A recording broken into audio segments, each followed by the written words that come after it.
Plaintiff Lanita Cox was an alcoholic and drug addict for 25 years, but she's been clean for 10 years, and she met the defendant in recovery. However, she's suing the defendant today because she claims she stole Lanita's van and the property inside. Defendant Alethea King started abusing crack cocaine when she was 16 years old, and all of her children were born with drugs in their systems. Alethea claims she was high when the incident happened with Lanita's van. All rise. This court is now in session. The Honorable Judge Greg Mathis presiding. You may now be seated. State your name. Lanita Cox. Ma'am? Alethea King. All right. You're having trouble breathing over here. You high or you in love with Nah, baby, I Doyle? don't get had no more. No more? Judge Mathis. No more? I know you got high in the first place. So you in love with Doyle and Brennan? No, I love Judge Mathis. Oh, you in love with me? That's right, finally. For the first time, a woman in love with me more than they are with Doyle. She said, except you. I can't even talk. I'm so discombobulated right Me or Doyle? Me, I love your show. I've been in front of the judge, but I am nervous. I am super nervous. That's all right. You're in good hands here, Miss Cox. Thank you, sir. Start with you. I used to use drugs and alcohol for about 25 years. And What years did you stop? 2009. Oh, okay.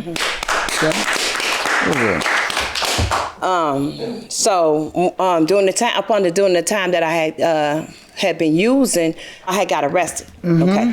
When I got arrested, for a revoked driver's license. I was driving revoked, suspended license.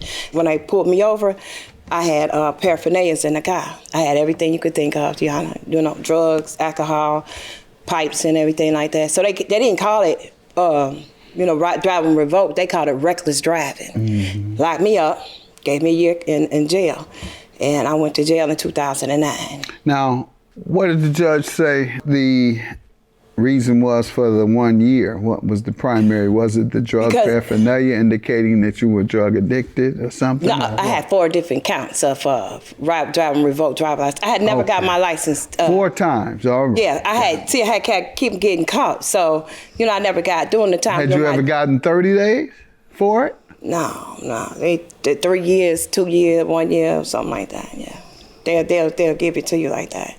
Yeah. So it depends on how long how many times you get caught with the revoked driver's license, and then you got it so many counts. Yeah, but usually they have a first time that you go to jail. Yeah, you get time, you get probation. Right. So did you get that before? Yeah, but at the beginning. But that's what I'm asking. You act like you didn't know you had these 4 different times, and they just caught me by surprise, and they gave me a year.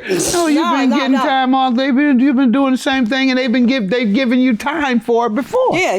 Okay. But, every time they got me, I got locked up. It was like, hey, you going to jail now. It's like a repeated thing. Okay. I could never get it out of my head. I was going to get locked up. It didn't matter, So what happened then? I did get to probation a few times. Then the next time I got suspended, conditional discharge. Then it went to probation, and then it went to, 1 jail year. time. Mm-hmm. Then the last time, that was the second time I went for my revoked driver's license. Okay. 1 year.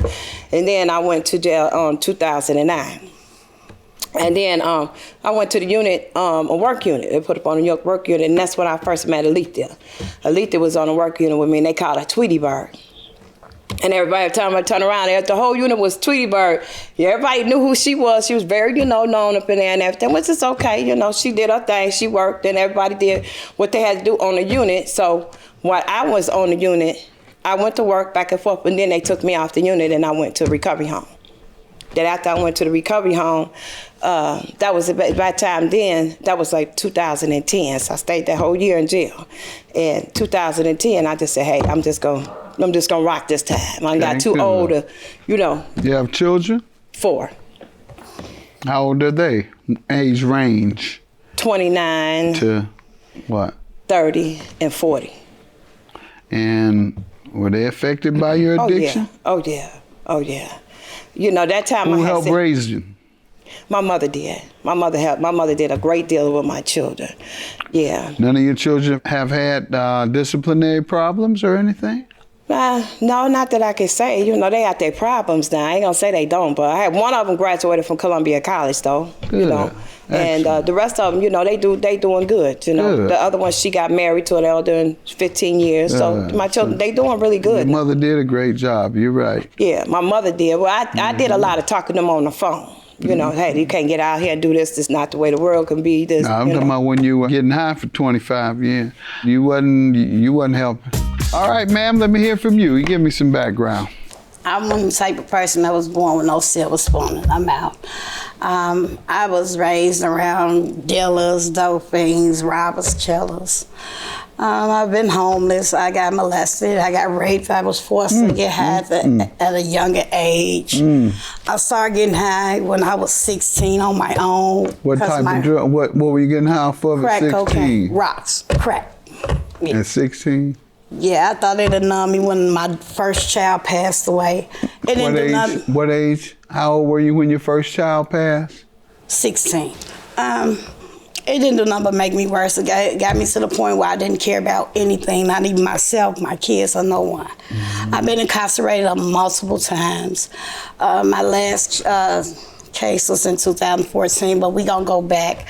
I got arrested for selling drugs to the police in like 2009. That wasn't the first time, 2006. I got a muscle background. And when I got out, I went to a recovery home. That's when I recovered, me and interacting with Lanita. If we was on a work release, worked together, I probably was high and don't remember anything. No. I done been on so many tears. Is you know, when I'm high, my mind be on one thing, and that's just to get high. So that's how I met Lanita from my thing, from what I know. At the You have children? House. Yes, I have 3 living and 1 deceased. Who helped raise them? They was in, my first daughter, she passed. My son, my mother had him. My second son, my stepmother had him. And my last one, her auntie had her. And all of them besides one was born with drugs in their system. Because, like I said, I didn't care about anything. You know, I used to have the thoughts in my head that I was never loved because I've been in these streets so long. But I thank God I got a whole different way of living. I've been clean for 13 months. I got a stable home, my works, and I just want to. Okay. Good. What do you consider? We're gonna get to the property you're alleging she stole, but what are you doing now these days to help other people, and what have you been doing to redeem yourself? I did get a degree in some time ago for addiction counseling, but I do social services. What I did, right now, I do a Dare to Be Different program, which stop the recidivism rate for the young adults, which I'm trying to get the monies to get together to start, work with them. So right now, I'm an independent contractor. Good. Well, at least you're working. The streets. Yeah, at least you're working to make a difference. Good to hear that. A lot of times, that's why people go through things. That when you come out of it, you can help change lives of other folks. So, who knows? Hopefully you didn't do too much damage to others, but you're making up for some of it now.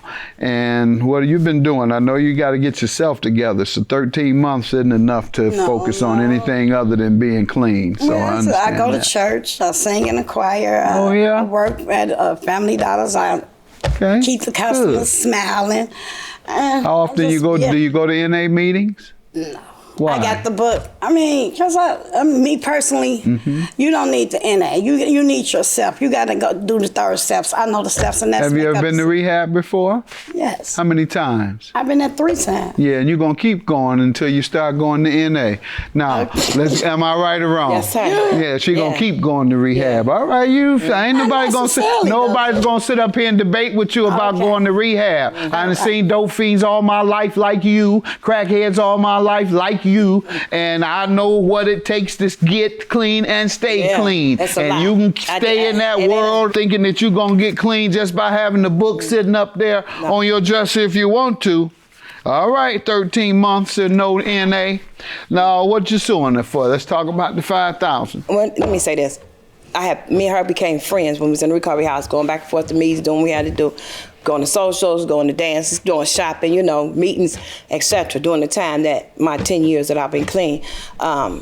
I picked up one day, she'd asked me for money, but I never thought, I said, hey, I'm gonna keep the benefit of the doubt. She ain't using.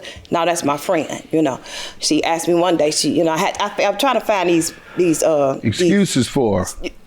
I'm trying to find a nick that if she never, it showed me nothing, she was just clean. So one day, it hit me one day. She asked me to take her somewhere, and when she did, I went to find something. She looking for something. Then I said, when I looked for it, took her to where she was. She was, I'm in my van. I looked down. I'm like, Lita, what you doing? She all in the car, pilfering and stuff all now, looking all for stuff. Typical crackhead move. I'm like, man, I'm trying to pay no attention. I'm like, look, I know benefit of the doubt. I'm on my phone and everything. I'm like, Lita, wait a minute, hold on now. I know you tweaking down there. I know what you're doing. So what year was that? I had to be like maybe 16 or something, right? It was in between time, in between that time. Go ahead. One day she called me, October 17th, 2017. She called and she said, hey, Lanita, can you take me? I need to go. Take me to, she had a business to take care of. And I said, okay, fine, But during the time she wanted me to take her to get some business, she kept asking me for some money at that time. I said, okay, fine, but Lita paid back. No problem. I ain't had no problem with taking her, give her some money. We was getting ready to go and take care of the business for us. She was supposed to, all the money that she was taking borrowed from me, she said she was going to give me back. And I was like, okay, we kept riding. And then the next time I took her to the house to go somewhere, she came back out. She on the driver's side, came in the driver's seat, came over there and reached on the other side and put my car in park. I'm like, what is wrong with you? What is you doing, man? You know what I'm saying? Now I know you getting high. You mean she was on the passenger side and reached over to the driver's side and put it in park and looking in the back and stuff in the back of my van and looking all on the floor. I said, I know you. Now you smoking. I know something wrong. I'm finna go get something to eat now. I went to go get something to eat. Went in there and went in the inside of the car and the restaurant on 79th Street in Charlotte. I came out there, got my food. I come back out, they didn't give me my pop. What I do that for? I went back inside, go get my pop, got the keys, the car and everything. Lita took off in the truck, my whole van. I had everything, Total it? Huh? Did she total it? No, she didn't total the van, she just took it and drove off with it. Never came back. All my stuff, I had everything prepped for them. I'm sorry, I didn't mean to laugh. But they usually at least come back 2-3 days later. Back. They pawn it and come up with the money and then go and get it out of pawn from the dope boy. We do a toy giveaway for the Christmas toys for the kids. I had all the toys in here. See, these are the stuff I had and I brought with me. Okay. These are the light-ups and stuff like that and everything. This is the stuff we have in here. You buy them by the dozens, the cases. I had paraphernalias and stuff. I mean, not paraphernalia. Yeah, you had to give me one of those for my granddaughter. Yeah, you could have this. Okay, and you Doyle's can have son. these things. If you want anything, Doyle's anybody son, want Dominic. these toys in here, I have pacifiers, whistles, mouth grills, and everything we buy for the girls. Everything. Now, Dominic could use it. He's still on the pacifier? Well, he's trying to get off. You want to suck on pacifier? Yeah, I'm going to give you mine. You can suck on that. Thanks. All right. Anyway, pacifiers, grills, your mouth grills. Remember the stuff they have put around their neck, and sometimes you go to the zoo lights and stuff they have around their neck. These are things we have. We sell it. So let me say this: I do independent contracting outside the Universal Soul Circus. We sell these things for the kids. I had all my stuff for the kids. I'm trying to make my money. This is the year that I had got my park district license. This is the year I was gonna really try to bring up. I'm gonna get my money. I'm ran keep off rolling. with your car. And she took off with it. I had all my $2,000 worth of toys. $3,000 worth of toys and $2,000 worth of personal stuff. I play ball, volleyball, basketball, softball. I'm in Zuma. I got my Zuma certificates, my license for Zuma. I had my basketball shoes and everything. Just shoes. Well, you really work recovered. shoes. Yes, I'm doing my thing, man. I'm trying to really work out. I'm doing it by myself, Yeah, you really You know what I mean? And I'm just trying to really, Why we Lita did just go ahead and ask me for some more money? You know, why she had to take the whole truck? Let me hear from you, man, about this truck. Go ahead. She said she was gonna give me my money back. I'm supposed to understand her, cause I'm my friend. You know, yeah, that's my girl right there. But I'm supposed to understand she's too high. But she signed the promissory note, told me she was gonna give me my $5,000 back, sir. You can look at these pages. Why she just yeah. I was just daydreaming about it. A crack addict that ran some stuff like that on me. I can't believe she took my van, though. Ripped She took me the off. whole van. I stand on 79th and Halsted, wait for her to come back with my van. Did the same thing to me, ripped me off, and then said, okay, I'm a crack addict. What you want me to do? I want you to not steal My friend. What She I said want she you wasn't to gonna do. give me Talking my about back. you on, I'm like, that's supposed to be all right. And that's your defense. Ain't no defense. Being a crackhead ain't a defense. I love Lita till the world blow up. I'm telling you, that's my friend. When she came with that joke, I was... Well, you better stop loving her when the pipe blow up. Go ahead. How much you love her to the world. Let me hear from you about her car. I ain't even mad at y'all. You got a right to. I know you're not. You're the one that has the car or had it, and or you Yes, I benefited did. from Yes, the I theft did. of her car. What happened to her car? It was a van. Van. I was getting high, so at the end of the day, I Look left. at her like, what you want me to do? Like, is there a problem here? Go I ahead. mean, I left her. I was getting high, so What happened to it? I left it somewhere. I left it on 70th and Morgan. I recall that. You didn't even get any money for it? I didn't find it. I didn't take nothing out of it. None of that. Okay, I so was just going from place why to didn't place. you tell getting her high. where to go and get it? Well, I don't know. I was high. Yeah, see? She told me she came... Ma'am, I'm going to go ahead and give you your judgment because she's starting to irritate me with this It's the attitude. facts, though. There's so many I don't have crackheads, an attitude. so I got many my van back, crackheads but that I don't have have ripped an me off attitude. have done. This is just how they act. Yes. A crackhead will rip you off. They'll rip their mom off. I had to They'll neglect and abuse and destroy their children as she has. And then they'll get up in your face and say, what do you want me to do? I'm a crackhead, remember? Yeah, I know you're a crackhead. I You found my still van. won. Judgment for the told me. plaintiff. All right. You're laughing and grinning. Then destroy your children's lives and everybody else's life, and you think it's Yeah. funny. You know you my girl, right? I love you and I apologize. I'm Yes, glad this yes. is over with. May God be with you and still pray for me. You my best friend, always gonna Always. be. Ain't nothing I made amends with Absolutely. you. And I thank God for you. And this We is can the get end this of over. it right here. All I want to do is give you a hug and I love you. Anything you live, See me anything in you your let me prayers. know.